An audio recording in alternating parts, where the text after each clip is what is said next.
Hei sann, vi tilbake i lageret til Morten, og så har vi et spesielt vrak som vi fant under letinga etter kombi. Som vi aldri helt klarer å legge bort. Og det jo et nytt, litt sånn mystery wrack. Ja. Vi vet ikke helt hva det for noe. Og vi driver nå og leter etter det som det gjør at vi kan begynne å identifisere det. Så vi har vært og kjørt ROV på det. Så tenkte vi skulle prate oss litt gjennom hva vi har finnet. Og være med på da den tenkingen rundt hvordan prøve å identifisere vrak. Det det vi skal prøve på nå. Dette jo et vrak som ligger på ca. 100 meters dyp utenfor Jeløya. Og begge gangene som vi har kjørt ROV her, så har vi jo fulgt et tau inn mot vraket. Det befinner seg en relativt stor trålpose der. Ja, det ligger en svær trål på vraket. Og vraket bærer jo tydelig preg av å være skadet av tråling. Så det gjør det jo litt utfordrende med å skjønne hva som hekk og bau og sånn. For det opplagt tydelig skade av tråling. Det første vi ser her jo egentlig at dette et stålvrak, og det jo veldig nedbrutt. Og hvis vi nå bruker for eksempel da vrak som gikk ned under krigen, som vi har mange av på samme tidsperiode, som blir veldig sånn referanse på hvor fort bryter seg et stålvrak ned, så ser vi at det her har ligget vesentlig lenger i sjøen enn fra krigens dager. Det vil si at her har vi et vrak som har ligget fra 100 til 150 år i sjøen. Så det et gammelt vrak. Det kan vi si ganske nøyaktig ut fra hvor nedbrutt stålet for det jernet her jo nærmest borte. Så det vi snakker et eldre vrak, det gjør vi.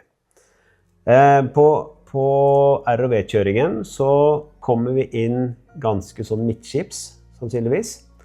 Og det vi ser her midtskips, det at vi har først en ganske sånn tydelig firkant, som da normalt vil tilsette en tank.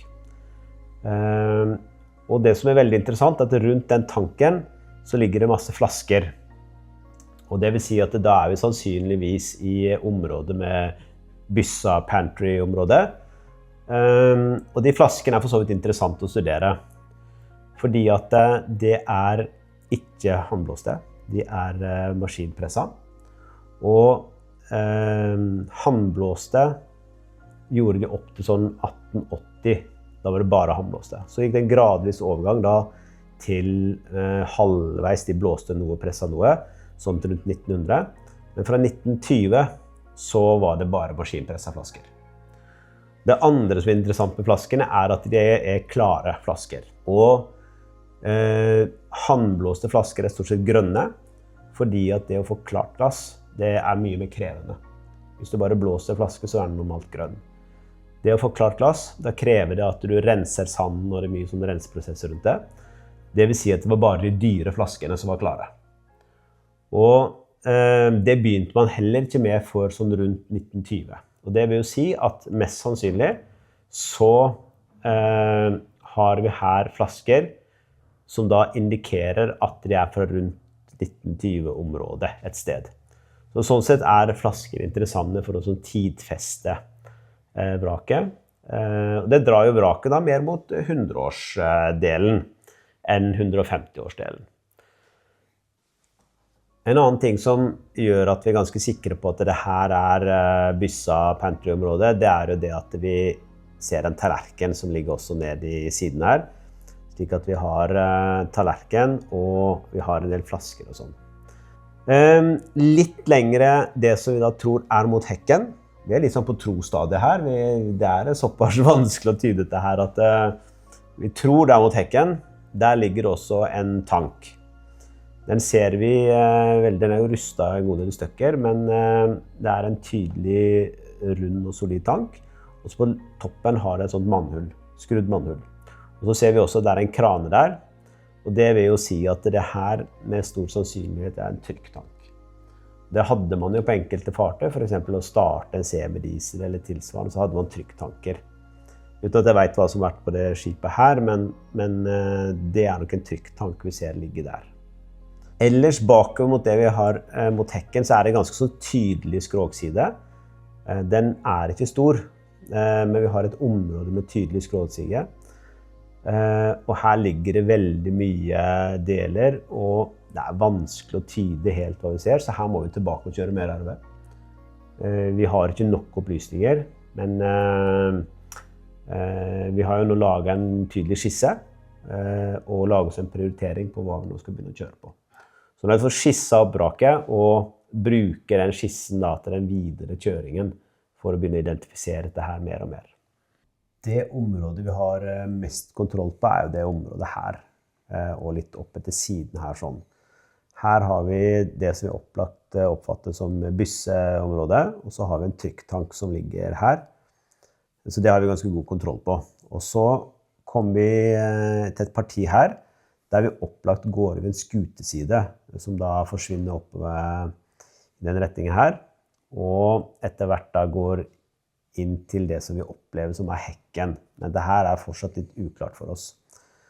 Og oppe her ligger det mye deler, blant annet, og det egentlig det som gjør at vi tror vi på hekken, så ligger det da noe vi oppfatter som en David.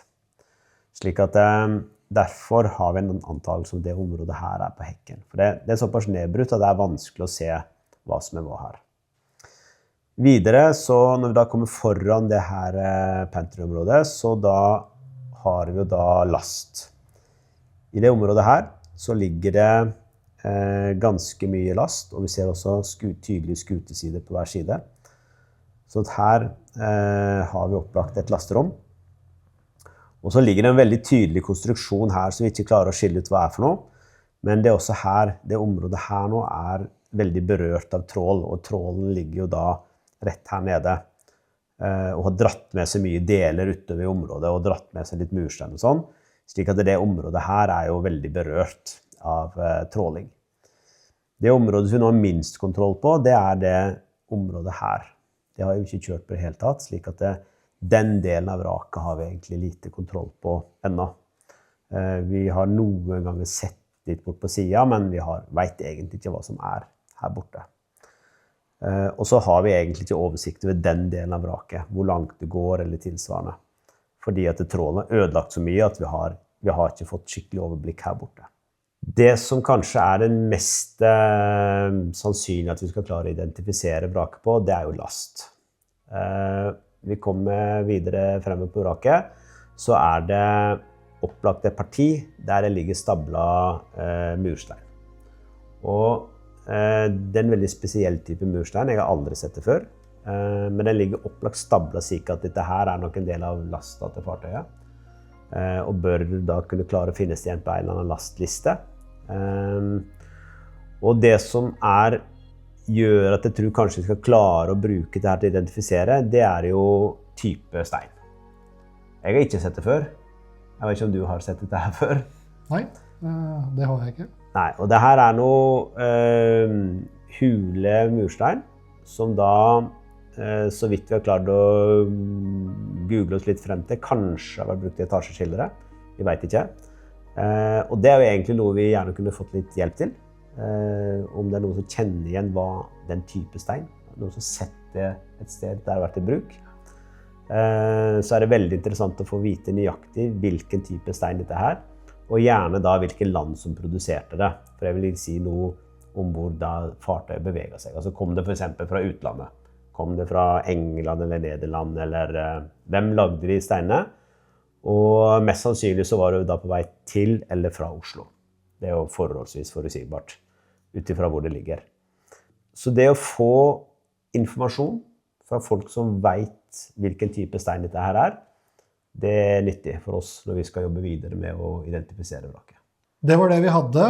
Hvis noen har informasjon knyttet til det vraket her, eller til den type murstein vi har sett i videoen her, så ta gjerne kontakt med oss. Så kommer vi tilbake når vi har vært ute flere turer med ROV. Takk for oss. Takk for oss.